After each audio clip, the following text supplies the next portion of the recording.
afternoon everyone, welcome back to the Cab OK channel. Thank you for tuning in, and if you haven't done so already, please do hit that subscribe button. Okay, today back to the cricket. After the last video was focused on weather, and I'm going to cover two subjects today. Firstly, a really frequently asked question I get from customers who come in, and just generally around the cricket club as well, it's always a topic of conversation. So I'm just going to cover that, and then also going to cover the subject of knocking in your bat. The majority of our bats don't come pre-knocked in. I do offer a knocking in service by hand, but the majority of our customers opt to do it themselves. So I'll go through exactly what you should and shouldn't be doing.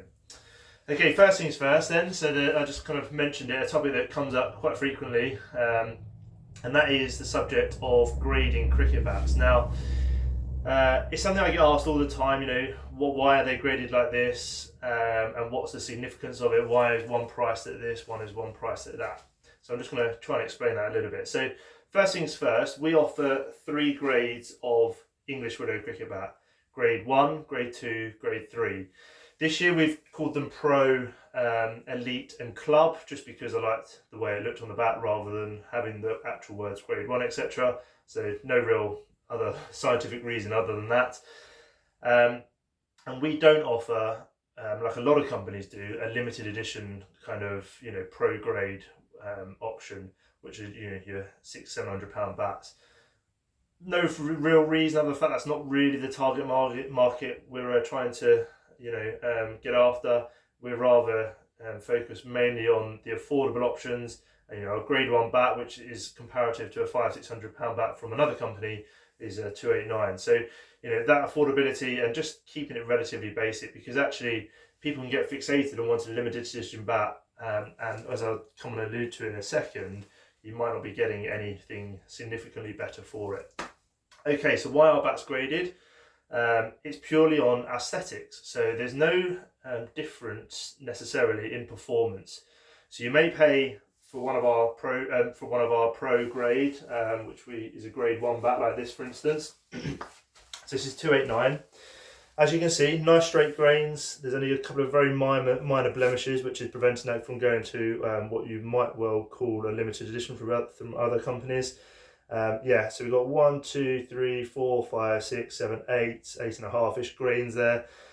For a grade 1, you're traditionally looking for sort of 8 to 10 or even slightly more if it's an older piece of willow. Nice straight grains, as I say, minor blemishes throughout. On the back and the front, you can see it's a pretty clean piece of willow. So that's our grade 1. What I've got here is grade 2. Now you can see slightly wider grains, little blemishes again here, and a little knot up here.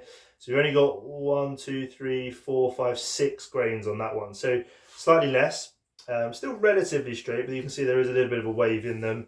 And again on the back, not too much in the way of blemishes, but slightly wider grainage. Now, is this bat going to perform any worse than this grade 1? And the simple answer is no. They're both prepared in exactly the same way. They're both pressed to exactly the same specification. They're both manufactured in exactly the same process. So performance-wise, you're not going to get any benefit from spending hundreds of pounds more. It is purely from an aesthetic point of view. Lots of people are fixated on having a nice, clean, straight grain, which does look really nice. Don't get me wrong.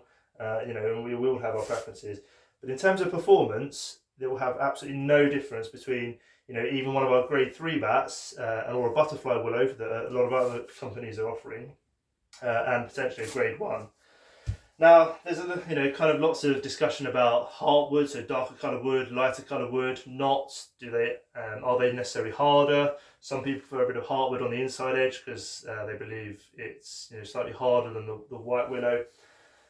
I don't think there's actually necessarily a huge amount of science in that, but that's again just personal preference. So I guess what I'm trying to say is, be open-minded when you're trying a bat. Don't get fixated on necessarily the best performance. I saw a good picture from actually Don Bess posted a picture of his bats the other week from World Class Willow, and one of them's a butterfly willow. Now he's a professional cricketer, and one of his bats has got a big knot straight through the middle of it. That will perform exactly the same as one of our, as any grade 1 or kind of limited edition bat. So that just goes to show the pros are not necessarily using the cleanest willow in the world. They just go purely on pickup, feel, and ping. And that's the most important thing, is does it perform well? Every bat is individual. It's a natural material, so some bats will break, some bats won't. There's a bit of luck in that as well. You may pay £700 for a bat, you may pay for £289 for one of our bats, and it may break. That can't be helped. Occasionally it does happen. You may also pay £149 for a bat, one of our grade 3s for instance, and it may last you 3 seasons. Now, as I say, it's a natural material. There is a little bit of an element of luck in that, I suppose. But overall, they're all English willow. They're all manufactured using the same processes. They're all going to perform exactly the same. It is purely down to looks.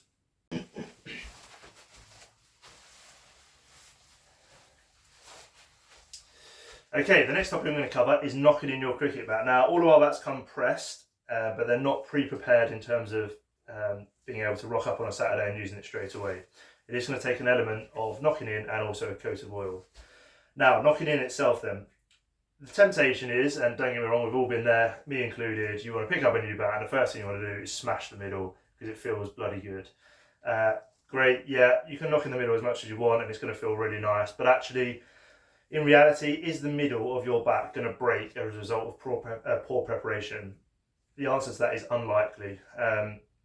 Bats traditionally break on the edges and the toe through poor knocking in and poor preparation. So they're the areas we need to focus on the most. And we do provide a guide on our website for this. The recommendation is around 5 to 6 hours. No one's going to sit with you with a stopwatch and time you to that exact minute. So it is an element of feel and how the bat is performing. If you do 3 hours and then decide to have a light net just to see how it's coming on, if you're still getting C marks in the bat, then again, that's a good indication that you need to do some more knocking on. It might feel a little bit dead still, so you just need to keep plugging away with the knocking in, because that will, one, induce the maximum amount of ping and performance, but also it's a preventative measure to stop it breaking. And there are, a lot of bats that I see, on Saturday or whatever, you've got cracks all over the edges, cracks all over the toes. They are largely preventable by a good piece of knocking in. And even bats that do come pre-knocked in by machine, it's still recommended that you do an element of knocking in as well. So how I would do this, so I try and do it methodically. So I've got my bat here, knocking in mallets. I've got a wooden one here. You can sometimes get ones with balls on the end. I just personally prefer these, so they don't have any seams on or anything. So it's a slightly shorter handle as well. So again, the temptation is to just whack the middle. Yeah, it feels amazing, lovely ping. But actually, is that achieving a huge amount in the first instance? Probably not. So I would start on an edge, take one of the edges. And the idea of an edge is you're trying to simulate how the ball will interact with your bat. So again, the temptation is to just go straight down the side of it with a flat face. But actually, the majority of times, the ball isn't going to come off your bat and just, almost on a return angle that it hits it at. It's going to kick off. So I would just hold the bat at 45 degrees angles and try and simulate the ball coming off. Now, this is going to dent your bat, that is to be clear here. When you first start knocking in your bat, you are going to see marks where the wood is soft, and when you're hitting it, that's going to compress the fibres.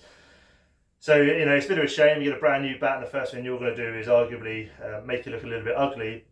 But in terms of performance and making the bat last as long as possible, it is completely necessary. So as I say, I'll focus on an edge first, try and get kissing the edge on a 45 degree angle, as I say, and work methodically all the way up and down. Start relatively gentle. You don't be smashing it first thing, but actually start gentle and then work your way up.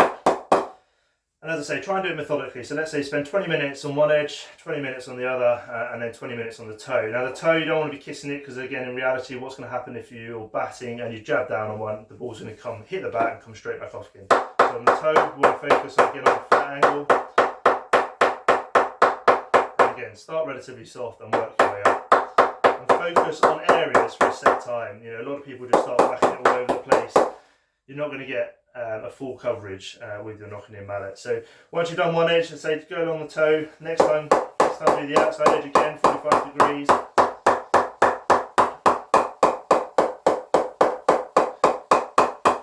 Kiss that edge. Now I'm doing that quite rushed just to show you, but actually you want to be going all the way down, nice and slowly, and again nice and methodically, so you get a good coverage throughout. If you do that an hour a day for a week, you're pretty much going to be there. So, and again, obviously you do need to do the middle as well. But again, don't get carried away necessarily with that, because the majority of breakages I see are on the edges or the toe. Come up to around the sticker mark. There's no real benefit in going up towards the splice area. Potentially you could do some damage there. So focus from around the bottom of the stickers downwards. And again, once you've done the edges all the way around the edge, then you can start working your way down. And again, I'm doing it relatively gentle there just to show. But again, as you get further through your knocking in process, then you can start to build that up to the point where you're giving it a bit of whack. And then you can start introducing either net balls or a soft cricket ball.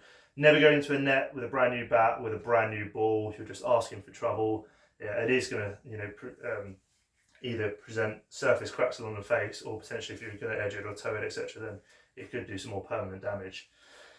Hopefully that's helpful for you. That's just my little guide to knocking in and how I would go about it.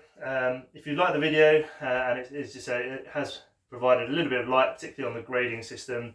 A lot of companies out there, they've all got their own method, but essentially it's an opinion. We look at a bat, make a rough assessment of what we think of it is, and give it a grade. Guys, thank you for tuning into the video. Hopefully those two subjects were both informative, and you can pass that around when you're next at your cricket club. And when you're buying a new bat, as I say, just try and be open-minded, try and go for feel, ping, etc., rather than getting fixated on what grade it is and therefore how it looks, because as I say, that's all it's based on.